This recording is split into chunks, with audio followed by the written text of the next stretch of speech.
Hello, everybody. I'm Stephanie. And I'm Georgianna. And this is Wholehearted Loving, where we teach you simple tools to grow the muscles you need to be with big feelings and overwhelming sensations in your body. Whether you have active challenges in your life or relationships, or whether you're just here to learn to be kinder to yourself, we pull out all the little things that make life feel better, the things that give you a sense of hope and direction. So if you're too hard on yourself or on others, if you want to feel real, deep connection in your life and relationships, even if you want to reprogram your inner critic while you're sleeping, this is a great place to be. So welcome, and we hope this episode brings you just the tidbit you needed today. Enjoy the show. Hello, everybody. Welcome. Today we're going to be talking about shadow work, more on our conscious relationship training series and what it means to go into our subconscious. In this case, we're going to be talking about performing for love and connection and how we might have cultivated that over the course of our lives and what we can do to shift into a more true way of being. You can find self-reflection prompts for this episode and every episode on our Instagram at Wholehearted Loving, and you can learn more about us and how to practice with us live at wholeheartedloving.com. And let's begin, as always, with a self-connection practice before we connect with each other and this podcast. Hello. Okay. So today's practice. Let's use something as simple as sitting up straight, but I'll give the instructions in a moment. But maybe just feel your butt on the seat or your feet on the floor, just to feel a little bit of body awareness, body connection before we begin. And what we're going to play with here is it's going to begin very subtly, and we're doing it slowly. And what we want to do is, in the act of sitting up taller, straighter, sturdier, however you want to call that, straightening your spine, begin to notice as you do that how it feels. And what we're here looking for is, where's the part, when does your body let you know it no longer feels good? That you've taken it to too far of an extreme, where that maybe the system is getting a little bit activated now in a way that's not helpful or pleasant. So just play with that in the act of sitting up straight, sitting up taller, and find, like, I'm at that spot where I'm like, this does not feel good. And like, if it's not overly horrible, just hang there and recognize it. Just be with it. And then slowly begin to shift out of that and closer to what would feel better, with very subtle movements. And notice how your body lets you know, this feels more like it. This feels better. This version of sitting up feels right for me right now. And maybe try that one again. The simple act of sitting up taller.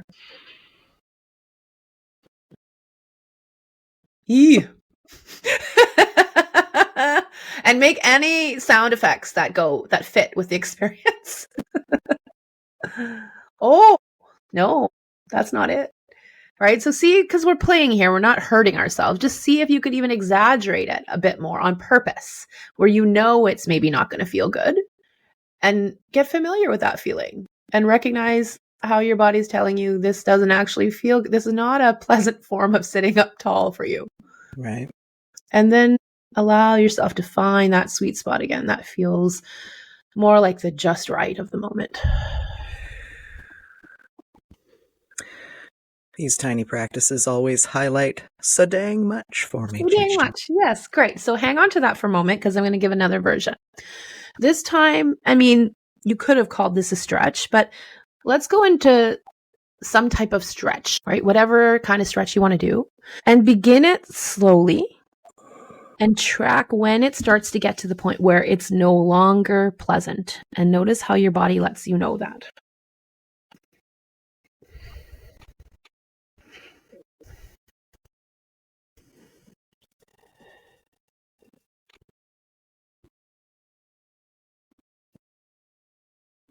Oh dear.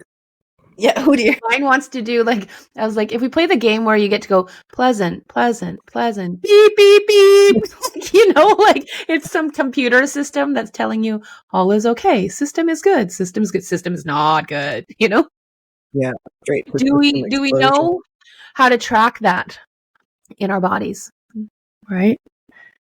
And what happens when all the alarm bells, are we even hearing the alarm bells? Or have we conditioned ourselves to not hear and not feel and not notice the alarm bells? Right. And this actually ties to, we've been asked many times, or, asked, and people have made the statement, I don't want to end up wasting another 10 years of my life, or another 5 years in a relationship that doesn't feel fulfilling, or another 10 years in a job that I hate. How do I make sure that never happens again? And it's through this kind of awareness. If you build the in the moment awareness of when is it feeling like a good fit? When is it feeling pleasant and decent? When is it fitting what I need? And how do I start noticing signs when I'm getting out of that zone into some other zone of this isn't quite right anymore? And oh my gosh, it's really not okay. Holy crap, this is bad. Yeah. Right? When we're not awake to that and how our body lets us know that, that's how we end up spending years in careers, relationships, situations that don't feel good. And I've been there before. So this is like a very human experience, I think. And a lot of us can relate to overstaying in whatever the thing is, because we're not attuned to the signals that are present. Mm-hmm. Yeah. Mm-hmm. Oh, boy. I love Here it comes. The extremes are always really helpful for me. I find great utility in the pendulum swing from what felt normal to right to the other edge of the opposite. And what I really noticed for myself doing this practice is how horribly comfortable I am with discomfort. Like it's some sort of challenge that I'm setting for myself. I think a part of this is story and part of it's true, that as a kid, I had so many big feelings that had nowhere to go that I just ramped right up to extreme sensory unpleasantness to distract myself from it. Like I wouldn't have known any of these subtle, where does it feel just a little bit bad? It's like, let me go to the worst feeling and stay there till I physically cannot anymore. And then I will have accomplished something. Like I don't even know what the subtext is there, but I really noticed when I stood up or sat up as straight as I could that this discomfort is, I don't want to say normal for me, but like this is a regular feeling that I could stay in till I can't anymore, Right. And getting back down to that level of where it actually feels good is such a subtle experience for me and has taken so much work to be able to recognize that point that, I hope people who are listening can recognize that in themselves if it's there. And so you're saying it took you practice to start noticing what is the sweet spot, other than a sweet spot that was created, a artificial sweet spot that was created to deal with something that you didn't feel resourced enough to deal with. And when you say, I had all these big feelings as a kid that had nowhere to go, what do you mean by that? No feelings that had nowhere to go. Can you say more? No one knew what they were, right? Feelings seemed insane to my family, something to be controlled. Yeah. Okay. Yeah. So there wasn't a welcoming and a normalizing, and we're all human. And of course you would, no wonder you're feeling this kind of experience with feelings. Yeah. So this is an interesting concept that I think was really just helpful for me to realize is, so especially as children, when we are around adults who also don't know how to be with their big feelings because they were raised by adults who didn't know how to be with their big feelings and so on, we have these big experiences as a kid and we're responding to what's happening around us. Right? Someone's doing something, not doing something, saying something, talking to us in a way that feels scary. And all we know is this doesn't feel nice inside for me. And we don't always know why or how to articulate that to the adults, but we know it doesn't feel good. What can start to feel better is self-created pain. And I think, you're talking a little bit about that. Is like, if I'm creating the pain, then at least I can control it. And I can predict it, and I know when it's coming and when it's going to be there, and the flavor and the type, right? Versus I'm now at the mercy of other people doing things that feel painful for me. And I don't have the safety net of adults to help me learn how to be with these feelings. Yeah. Right? So in order to cope with that, I'd rather than create pain that's purely mine, that I know how to handle and manipulate in all different ways.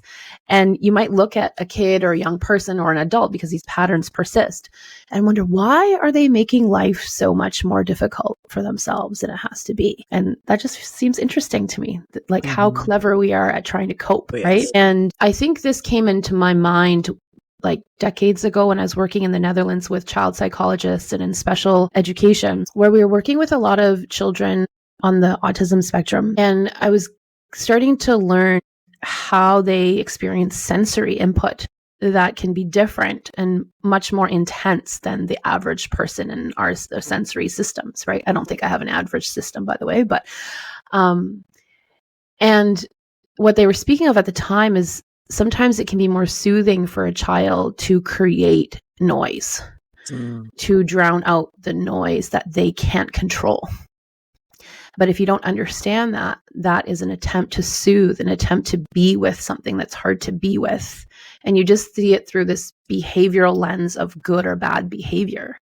It's really easy to label that kid as a bad kid or behaving poorly and treating them not so well. Yeah, totally. When it's a kid really just trying to cope with what's happening in the best way they know how. And they think, well, if I can't make that other noise go away, that's just always in the background or coming from these people, let me make some noise that I know, and I know where it's coming from. I know what it's going to sound like. I know when it's going to stop and when it's going to start. Mm-hmm. And we all do that in our own kind of way, right? We do. And still as adults, we do that. There's so much subconscious material running the show for us. And, it amounts to inner children doing what they can to cope. You mentioned having adults around who could help you hold this kind of stuff. Now I am the adult and I still need those adults around. It's so heavily programmed into me to go to that extreme, painful place that I need adult reminders, my own reminders, symbols around me, a practice to keep this top of mind, because it's easy to slip back into it as I'm building new patterns for myself that feel more pleasant. Yeah. So being gracious with ourselves as we start to see our protective patterning a bit more clearly. Mm-hmm. And all of that. So what we're going to talk about today is performing for love and connection. And I would say that includes self-love and self-connection. And the coping tools that we're talking about right now are effectively that. They're a performance of some sort. They're not a baseline necessarily. They're not our regulated way of being. They're a performance for connection with self, with others, with the universe. They're a coping tool. Mm-hmm. And there's many layers of what a performance might look like. Any initial thoughts on this? Yes, when you first brought this topic to me and you talked about performance, and I thought about all the different ways that I've performed in my life, and especially before getting into this work and realizing that I was performing, because I didn't realize it was a performance. It was just how I am. And maybe I would have labeled it as how I'm supposed to be, but even that feels like a stretch. I don't know if there was that awareness there fully. And so when I think of performance, I think of like acting, right? And the funny thing is drama class in school was the most terrifying thing for me. I hated it.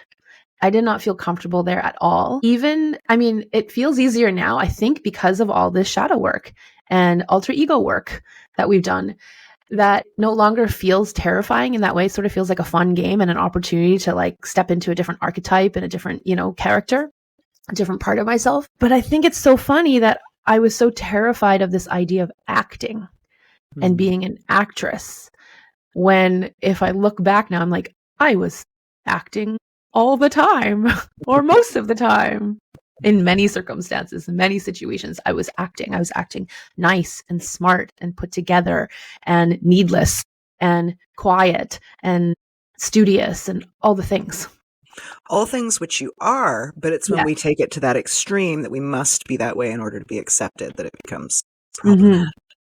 Yes. And this is how sometimes when people get into this work of discovering how they've been performing or what patterns that they've been using to protect themselves, they have this in-between period where they're like, well, who the heck am I then? Am I completely not who I thought it was? And it can feel really terrifying to all of a sudden not have a sturdy sense of self. And I think it's a great reminder that you said, you are those things. There are moments when that's a real authentic expression of who you are and your essence and your spirit. It's just that you've also been conditioned to stay in that role even when it's no longer true for that situation or that moment, without even realizing it. It's the key, without even realizing it. Yeah. And that's what we're, I think, practicing how to notice in real time, eventually in real time, and with some compassion. Yeah, exactly. Some of the ways that we see a lot of performance become exposed in these initial groups when we run them. It'll often come out in the form of caretaking other people's feelings. And that's really what it amounts to overall. We're putting ourselves in control of other people's feelings by performing, right? We're trying to manage everybody else's emotional response to us because we're afraid of something. Maybe we're afraid of appearing a certain way, or we're afraid at the root of losing connection with this person. What do you want to say about that? Well, when I hear you say caretaking other people's feelings, my sense is that is already a level of awareness that I wasn't at initially. I didn't think I was actively caretaking other people's feelings. You're just trying to be nice, right? I was trying to be nice. Yeah. And then if I was maybe a little bit more aware, I think maybe it would have turned into, well, I don't want to hurt their feelings, right? So if you have ever said, I just want to be nice, right? Or I don't want to hurt their feelings. I don't want them to feel bad. If you've ever had any of those, I don't want them to feel bad. Don't want them to, oh my gosh, what if they think it means this? Yeah. That is caretaking, right? And how do you notice the difference between being conscientious and in integrity and caring and thoughtful versus caretaking? So, we're practicing sitting up, it's taller, sturdier, straighter. That's actually a good thing. We don't want to be hunched over all the time. But when is it the sweet spot, and when is it to the extreme where it's no longer helpful?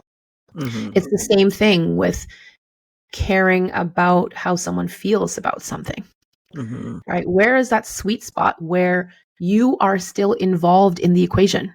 How you feel and what matters to you and what you need is still part of the equation. And when has it either completely left the equation or was never even a part of it? Right. This is another area where it was so subtle for me, because I'm also, a love bug. I did social work for a long time. I was very political.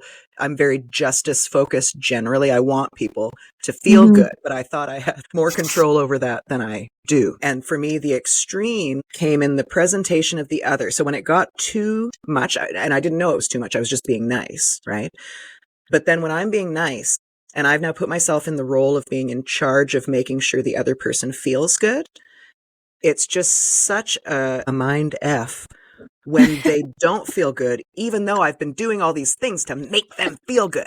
And it's at that moment that I'm like, something is awry, I've been super nice to you and, you still don't feel good.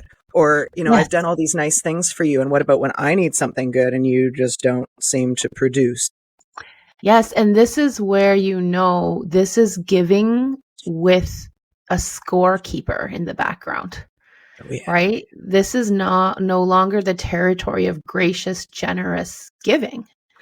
This is, I'm giving to you, but I have an expectation. And even worse, it's a hidden, quiet expectation that I'm not going to tell you about until you don't do the thing I want you to do. And then I'm going to find either all sorts of really outwardly aggressive ways to tell you that, but not really, or very passive aggressive ways of telling you that you did not stick to your end of the bargain that you didn't realize was part of the bargain. Right? I was performing a role in this script that I've written in my mind, and I've pigeonholed in this role, and you're not performing accurately in response to my performance. How dare you? Yeah, right? It can be a very subtle script that we're running internally. And there's many layers of nuanced performance within it. And you're not performing if you don't need anything in response. You don't need the audience to applaud. You don't need a standing ovation. You don't even need anybody to show up for the show, right? You're just there doing your thing, and you happen to be kind, and you happen to care about other people's feelings. And their response, it's lovely if they have a nice response, if they can connect back. But the act of the giving was true. It wasn't a performance. So you don't require a certain response back. That's one of the ways I know when I'm not in performance energy. Yeah, I really like this. I don't need anything. There's something in the act of it that's satisfying for me. And this is such a great thing to become aware of. When are you needing a certain outcome? And it's tricky because we're not going to call it, I need an outcome. If someone was saying, well, what outcome are you needing? You'd say, like, nothing. I'm not attached to the outcome. And I'm just laughing because I've lived it. I've been there. I get it. And I see it so much more clearly in my life now when I've really presented as if there was no hidden agreement, but really it was full of hidden agreements of, I'm being nice to you, and this means I expect you to be nice to me. And when you're not nice to me, all the insides, like, instead of just saying, hey, that didn't feel nice for me, can we talk about that? The insides were, how dare you be such a jerk to me, right? And I was so nice to you all this time. And, and then that's when you go rant to your friends about whatever is going on. Which is also a performance, right? Then I'm performing victim in order for my ego to be colluded with to make me feel better because everyone else is in charge of everyone's feelings. Yes. Right. So noticing when you feel in charge, I really like using that phrase as a way to help us notice that energy. When do you feel like in charge of making a situation, an environment, a person feel a certain thing, have a certain experience? And it's like you're trying to play God. You're trying to be the all powerful creator of everything. And that's just not our role. We're not put here to be that. Yeah. We're in co-creation with people. We are. And what a dance when we step out of that caretaking mode. I saw a meme a while ago. I might have mentioned this already, but it said, I'm not being mean. I'm just not actively making you comfortable. I like that. That really resonated a lot because there are a lot of people who expect to be made comfortable. Mm-hmm. Yes. Yes. This is interesting. Okay. I don't know. I'm sure you'll help us tie this together, but this makes me think of when we first met in conscious relationship training years ago, and Phil's our teacher and we're learning from him. And I was still really learning how to use my voice and take up space, that was actually a safe and a welcome thing to do. And I remember feeling like I heard someone sharing something and it stirred something up in me. It was emotional for me. And I wanted to say something, but my old patterns of performance were still very strong of pretend it doesn't matter, right? And just stay quiet. You're supposed to just be in the background. But something stirred enough for me to go talk to him during the break. And I said, oh, that stirred up something in me. Like, should I say something like after the break or should I just sit with it myself? Like, I really didn't know. Like, because at that point in my life, I still thought that life was full of all these rules. Yeah. About how I'm supposed to behave. And in that moment, I outsourced that to him to tell me what the rules are. What am I supposed to do when I feel something? Am I supposed to say something? Am I supposed to sit with it? I don't understand. So anyways, he might have said something like, well, do you want to share? Do you want to say something? I was like, yeah, I think so. He's like, okay, then share after the break if you want to. Like, just very matter of fact and simplistic. And so I sat back down and like feeling nervous and whatever, and everyone's sitting there and I'm like, okay, like, do I do it now? Like, I told him already. Is he going to announce it that I want to share something and create some space and a welcoming and an invitation for me? Because without realizing it, that was part of the story I ran. Yeah. That for me to be able to have a voice and take up space, you must be invited. You must be like, someone's got to invite you and like hold your hand and bring you up to the front and tell everybody like, this is Georgianna's turn. Everybody listen to her. That's the only time that you should be sharing. Right. And I sat there and like, yeah, he's not going to do that. I don't think he's going to do that. And like sort of just having this internal panic. And I was like, oh, you mean if I want to share and I want to have a voice and I want to take up space and I want to practice stepping into those new patterns, I have to make it happen? What? Yeah. And somehow I did it. I think I'm getting up and I have something to say. And I'm sure it was awkward or felt awkward and whatever. But in that moment, I knew like nobody's here to rescue me. And this was the distinction that I learned. Our teacher, and this is just an example of our teacher, but this is the world, right? People, like in this case, our teacher welcomes each person to take their space. But what I realized is he's not going to handhold me and do it for me, right? He's going to check in with me. Do you want to share? Yes. Okay, great. Then share. But he holds an expectation of me that if I want something, I will step into self-responsibility and agency and make that happen, because the conditions are here for that. Like, no one's going to physically harm you or be outright mean to you for sharing. But you still have to get up off your chair or put your hand up or say something to indicate to people that you want some space and some time. Yeah. And that was a very interesting and very significant lesson for me to learn. Yeah. And it goes, the reason why I'm telling the story is it shows my old pattern of what I thought other people owed me, right? That they have to take care of it. And none of it is my responsibility to make happen. And that felt better for a long, long time. Yeah. Yeah. It makes sense, right? It's a windy journey. Mm-hmm. Yeah. One of the things I love, so Phil is not caretaking people arbitrarily, let's say. He's rarely caretaking people at all. But if he is, there's a good reason and a direction, and it's brief. One of the things that he does that has been so helpful for me is providing context, like unemotional, uncharged context. He will say, yes, of course, you want space, take it. Or he might just ask you if you want space and what you want to do with it. But he'll point out at some point that he's holding energy and brain power for 50 other people in this room right now. So it's this wonderful reparenting moment where it's just like, oh, you just get a dose of reality. It's not like I'm not worthy or no one could hold my hand. It's that I've got 50 hands to hold.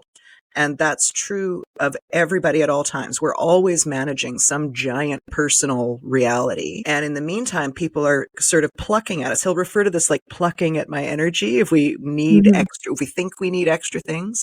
And if it is, in fact, a bit of a performance, he'll get really real with that.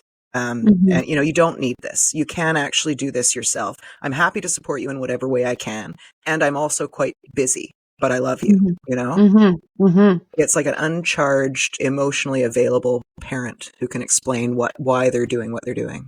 Right. And I think, this wasn't the case with me at that time with Phil, but I imagine just from knowing him, if I had gone to him and said, I really want to share, I'm really struggling and I need a little bit of extra help, right?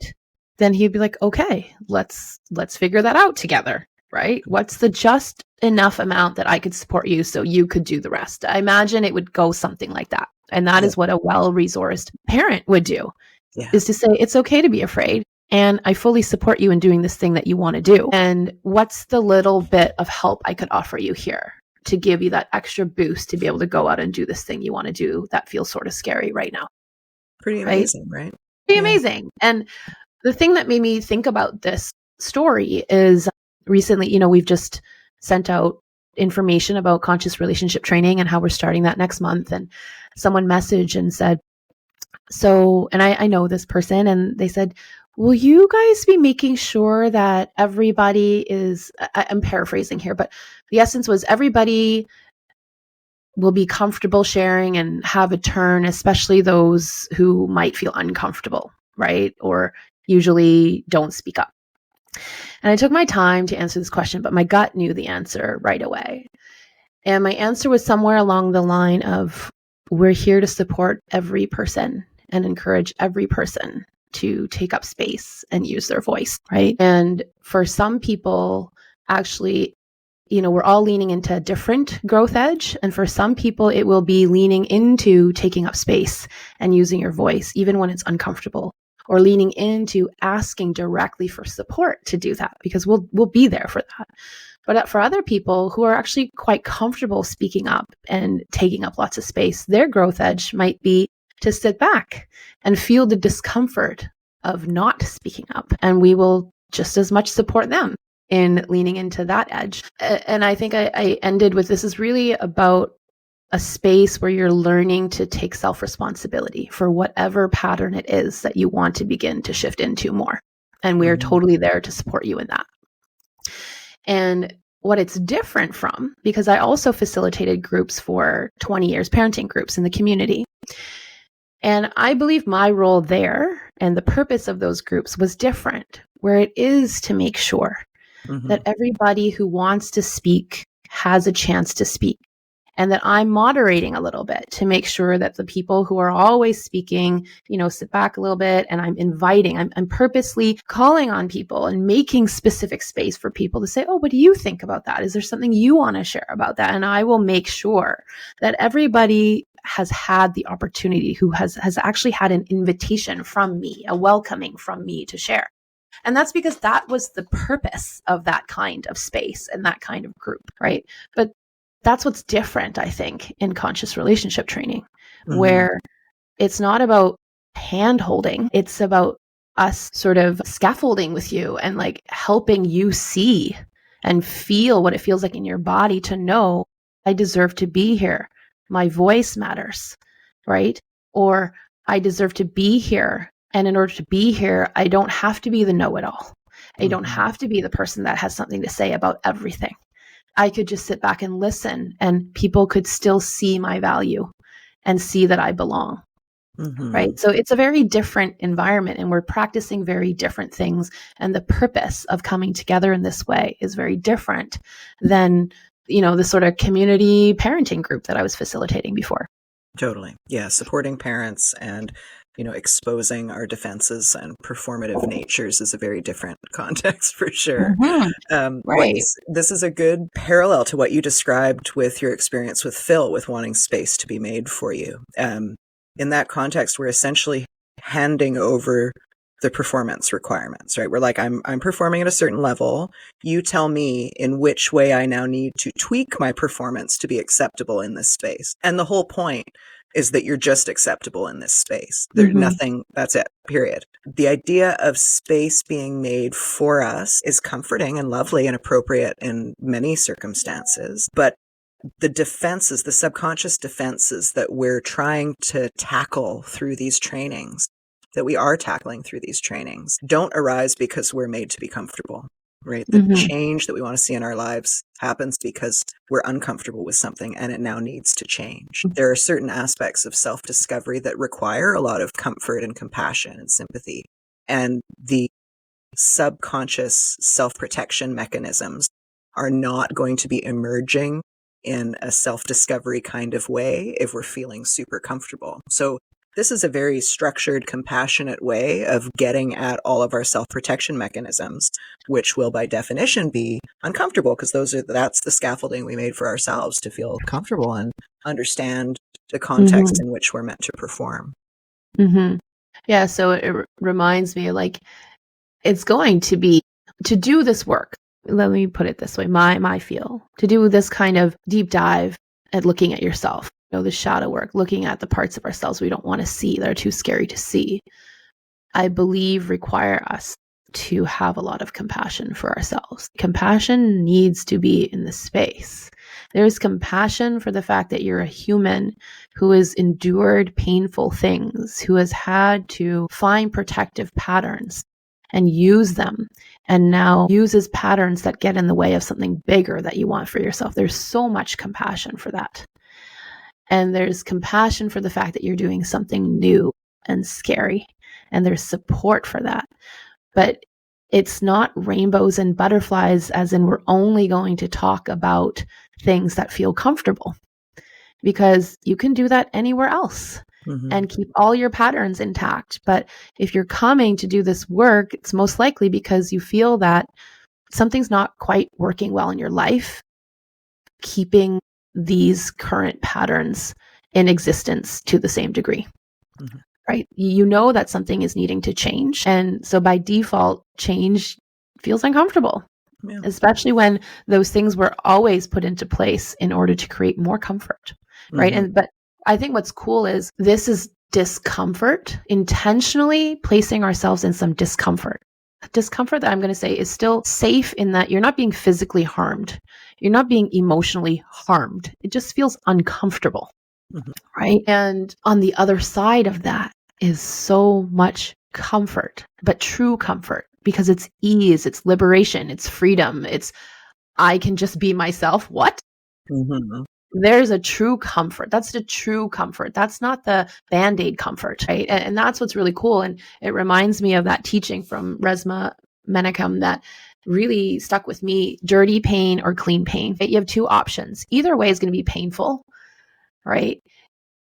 But this pain, like this discomfort that you experience when your protective patterns are exposed, if you learn to sit with it and be curious about it in this kind of way and explore what else might be possible and try out something new, there's something better on the other side. There's something more aligned for you on the other side. So we call that clean pain. There's still pain, but there's something better on the other side. The other alternative, the comfortable, hand-holdy, let me caretake you and make sure you never feel upset situation, has its own kind of pain in it, because you just continue to stay stuck in those same protective patterns that leave you living a life that could actually even feel kind of decent, but never fully fulfilling or enlivening. And in fact, not actually achievable, because we're not in charge of anybody else's feelings. And it's impossible to make sure everybody feels comfortable all the time.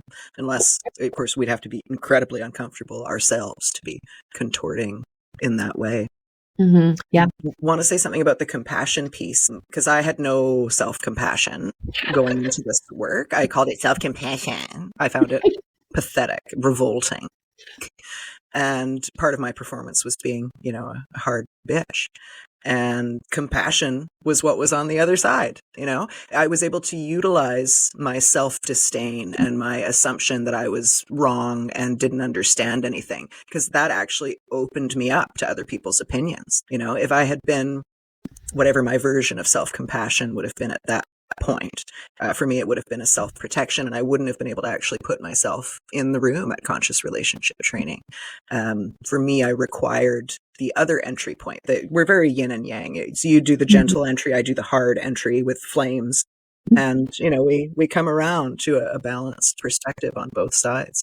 Yeah, because when I came into this work, and I knew it, I came into this work having no idea what I was stepping into, but something was like, I need to be in that room. But I came in with a pretty strong self-compassion muscle, right? Or it was like quite in the works, this empathy thing. It was come from a very heart-centered, place in terms of my training background. And for me and how I'm wired and how my sensitivity gains comfort, because you have sensitivity, but your sensitivity, I think, gained comfort through that harshness in the past, right? I needed that softness. That was my entry point of like, oh, I can be compassionate with myself and feel this really uncomfortable stuff, right? And in that whole mix, something magical and beautiful. And like, when I say magical, I don't mean like not real, because it was super real. I'm more real than anything I've ever experienced, but it has this magical feel to it, because we don't even believe that something like that is possible, to just be ourselves. What I'm trying to say is it doesn't matter who you come in as to conscious relationship training. It doesn't matter which angle works best for you. It just has a way of working, because at the core, it's so pure. It's, you are free to be you. You are loved as you are. You are human. We all mess up. We all have great things about us. We all have some harder edges around us, and you're welcome and accepted here. And like that kind of, I'm going to say like safe place to land is ultimately where we all want to have a resting place, regardless of what has felt comfortable for us, at the time when we step into a training like that. Yeah. I had to get comfortable with my fire and the mean, and you had to get comfortable with the soft self-compassion. Yeah. Yeah. I think what a powerful statement. A soft place to land where you're just accepted as you are and you don't need to perform. When I think of how uncomfortable that is for myself when I needed to perform, it was like I was like a pinball just bouncing around, being like, what am I performing? Performing over here, performing over there. Who do I need to hug? I need to say hello to everyone. Like it was really a lot going on that just is just gone. And what I need to hug. That is the most hilarious question, because now I'm like, well, hug whoever the F you want. Right. And don't hug whoever you don't want to. I literally did not understand that. When we first came in, so it's a room with, say, 50 people in it. Initially, I didn't know anybody. There was nobody to hug. Totally manageable. Then you start getting friends, start hugging a few people. And then I was like, well, wait, I know 50 people in here. I have to hug everybody at the beginning and the end. Like, there's just no time for that, which is what caused me to have to face like, oh, who do I actually feel a hug for? So it didn't make you think I should come half an hour earlier and leave half an hour later because I have to hug all these people? I also did that. Right. So it's just a really amazing experience to see how all the stories that pop up in your mind when you're in an environment like that. It really is like a microcosm of the world outside of us in a little room. And, in our case, it'll be in a virtual room where you get to see, holy crap, like that's what comes up for me. That's what I make that mean. I never knew that. That's why I behave that way. That's why I show up like that. Yeah. Huh. Interesting. And in a room where everyone's like, huh, interesting. Welcome. You're just like me, right? And there's something very, very sweet about that. And like what's been interesting is, when it comes to conscious relationship training, men's group, women's group, we always said the intention is not to come here to make friends. Like if you're here to make friends, you're in the wrong place. However, there's high chances you're going to come out of this experience with some of your closest friends. And I always thought that was very just, wow, like what?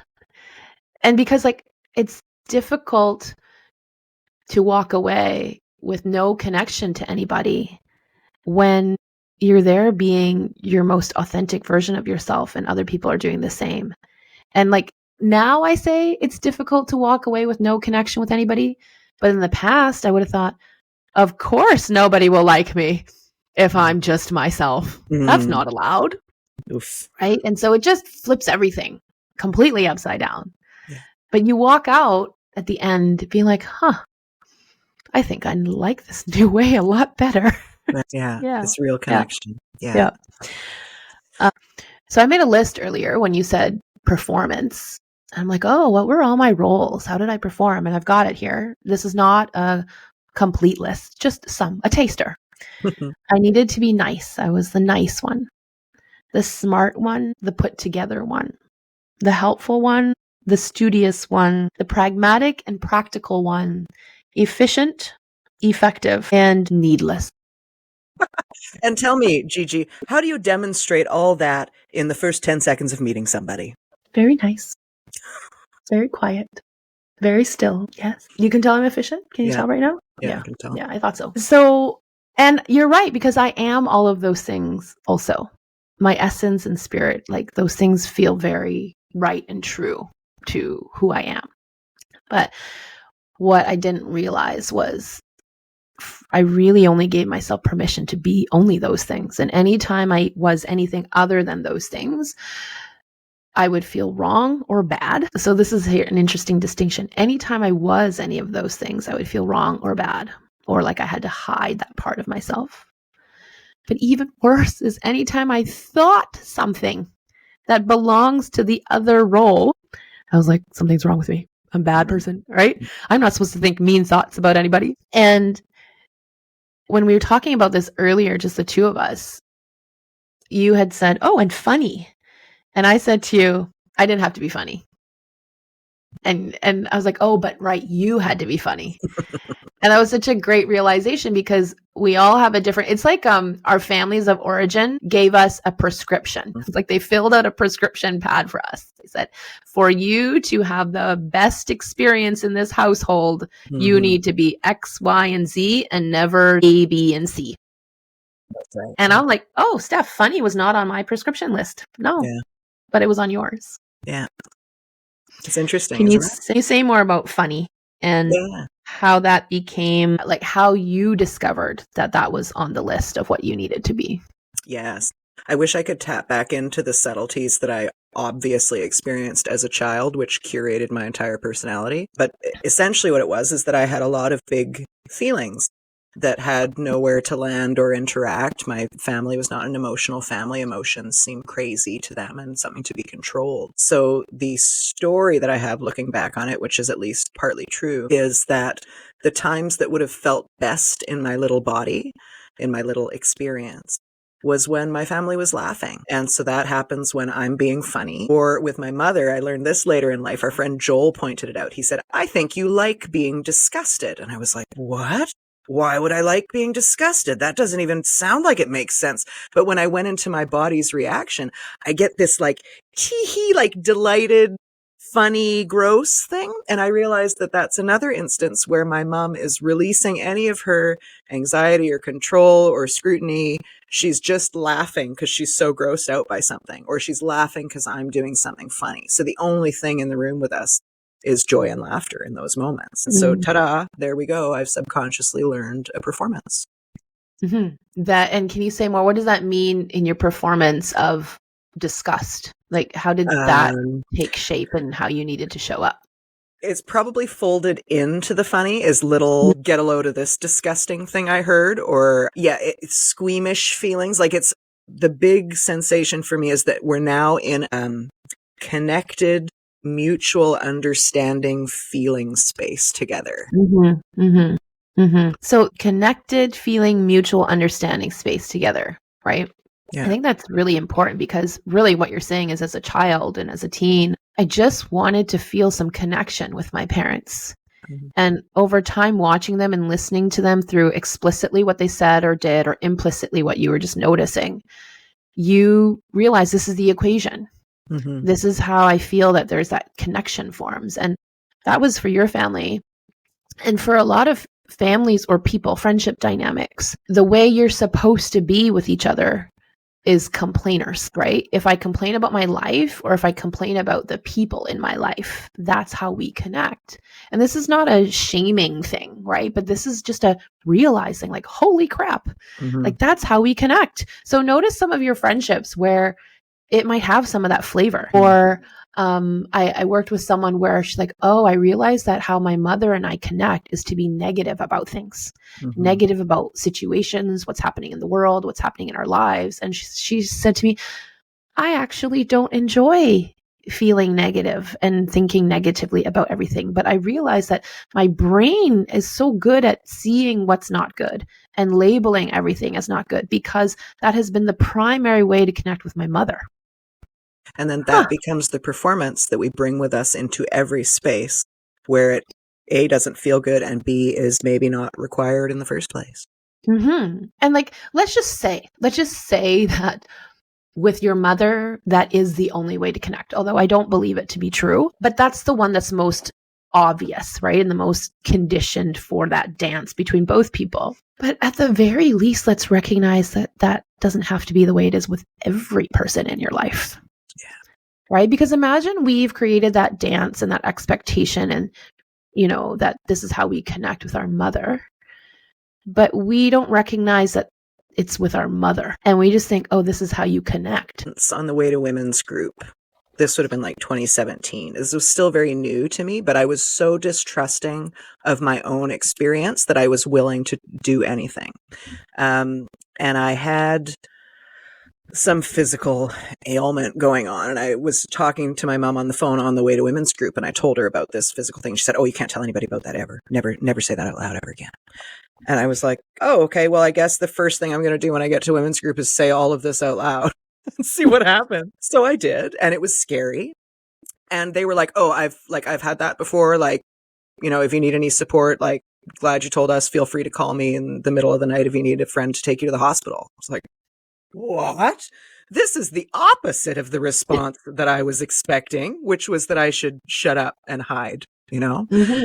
Yes. And you were expecting that because you were told that by someone who you trust, right? And who actually has good intentions for you, because she was somewhere along the way told that, to believe that if you share that with people, you're going to be banished.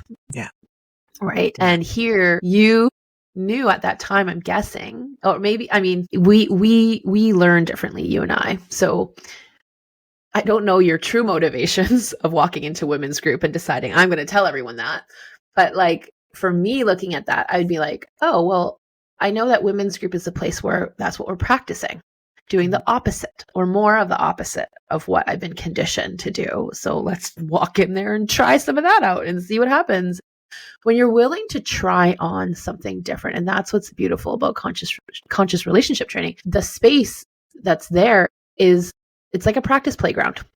It's like, let's try on something that resembles, I'm not even going to say something that's a different pattern, something that resembles a bit of a different pattern, and see what happens. And what I guarantee you will notice every time is people will be appreciative and accepting of you. And you will be mind blown. In the beginning, you might think these people are full of it and this is all fake. And eventually it will start sinking in. Maybe it is okay. Maybe I am acceptable.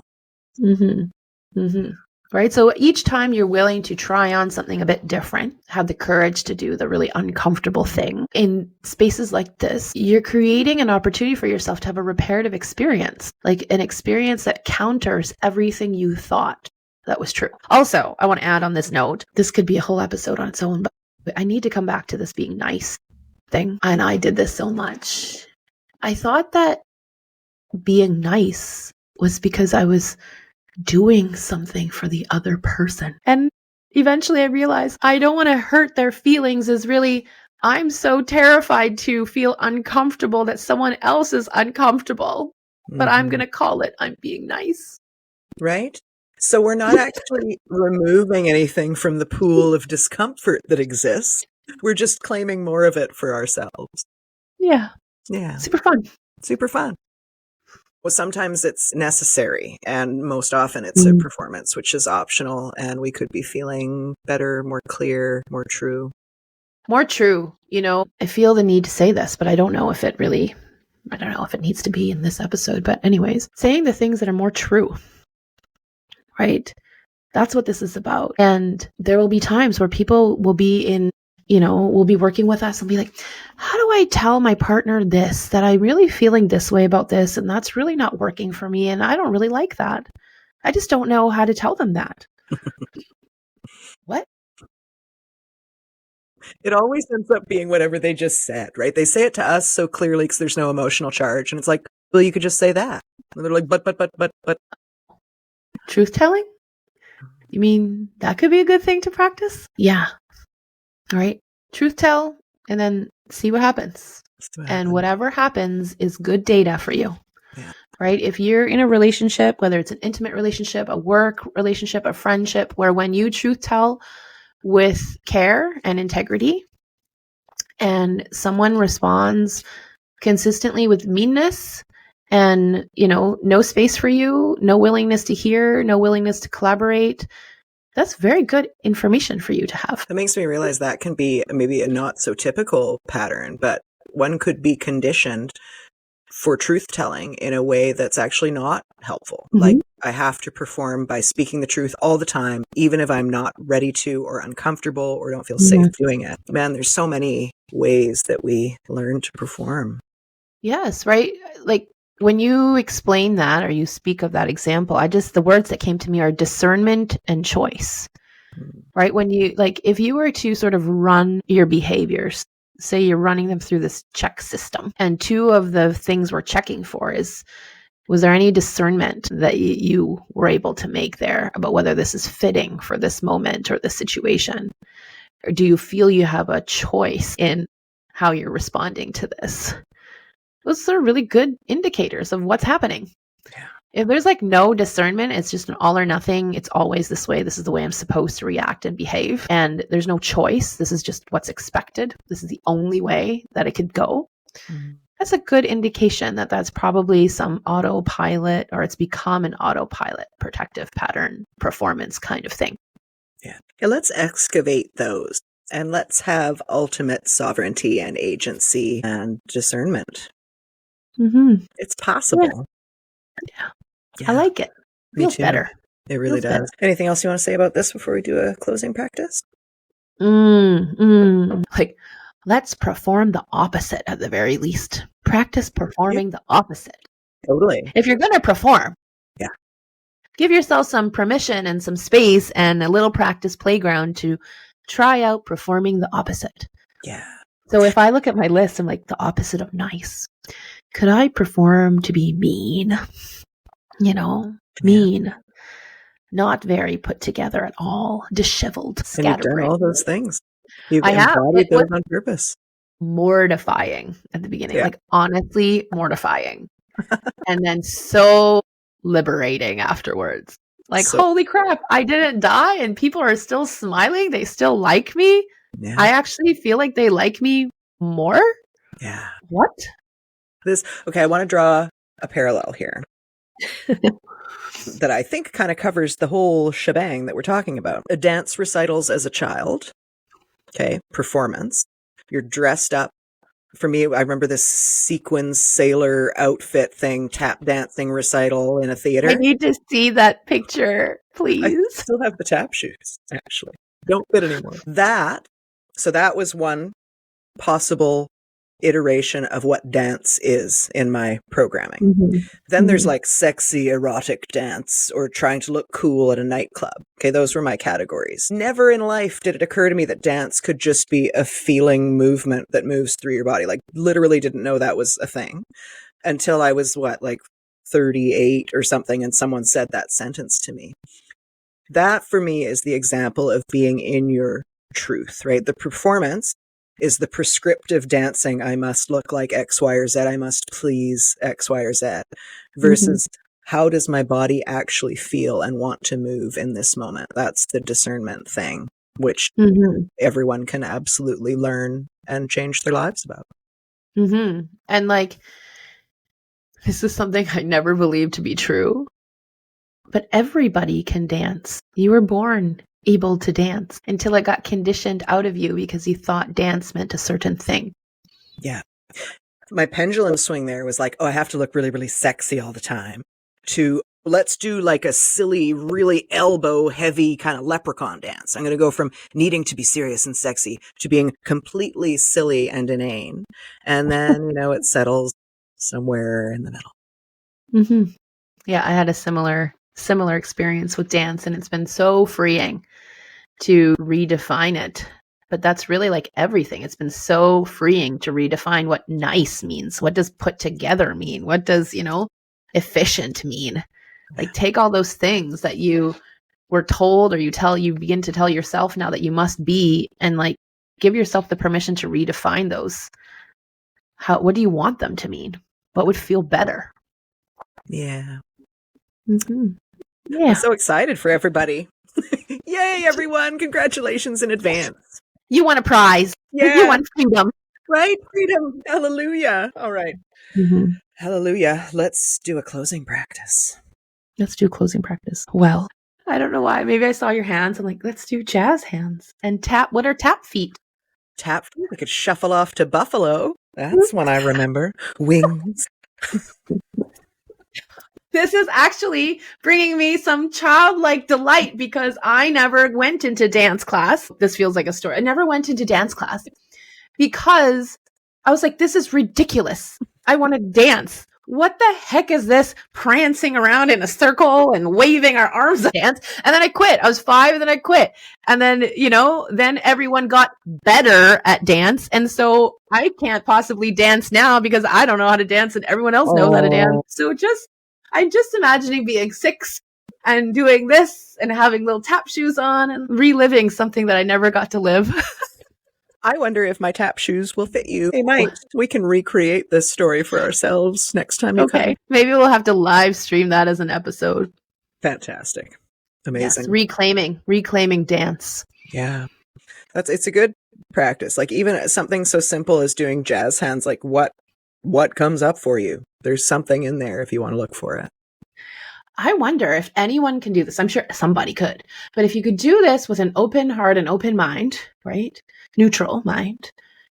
Like, does this make anyone feel mad and angry? Ooh. Well, not the way you're doing it with it's all jazzy, but I could imagine like now we do twinkle fingers instead of clapping out loud at certain like social justice events. So this could now have a different, inner meaning for somebody. Interesting. Okay. Yeah. Okay. Huh. I get a totally different feeling if I am doing this with my fingers with that mental story. Yeah. Of this is something related to that. A lot in there. Totally different experience depending on your mental story. Yeah, jazz it up.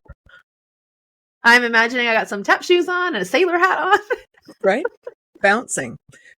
It's hard to imagine bouncing would have much negative connotations for people, but I suppose it could. But here's the thing is everything can. Yeah. Right? Like when the story is nothing or neutral, then I don't really imagine, unless there's something medical going on about, hey, this kind of movement doesn't feel good for your body. But like, it's all these stories, right? Of course, bouncing could feel bad for someone when you have a story or a past experience that's connected to that, right? But here we're sort of learning, like, can I honor that it might have a history, right? That this movement might be paired with an experience that wasn't pleasant. And that can I learn to slowly uncouple that so that bouncing can just be bouncing, plus whatever else I want to make it mean now that might feel better. Yeah. I devised a theory this morning. This is a small aside about why babies like to be bounced, why that's comforting. And it is in my storied mind because of what happens in the womb. I saw this ultrasound video of a mom laughing with a baby in the womb, and the baby's just going like bonk, bonk, bonk, bonk, bonk in there. It's like positive associations, you know? Yeah, neat. Yeah. Yes, Early programming. I like that. Anyway. You know, if you're not watching us, you're missing out. We move a lot. Because there's just things that, you know, a transcript's not going to catch. The audio's not going to catch. And not saying you have to watch us. And my old self would have been mortified actually for you to watch us. Because I'm supposed to be hidden and like sit still and be professional, whatever the freak that means. And and not bouncing around like you know. But yeah, so if you need any reminders that it's okay to be human, watch. Yeah. Welcome. All right. And on that note, we're now leaving for the day. Thank you guys for being here. As always, please do like, follow, and subscribe. And if anything we've said here today has been helpful for you, please share with somebody that you care about. And we'll see you next time. Bye.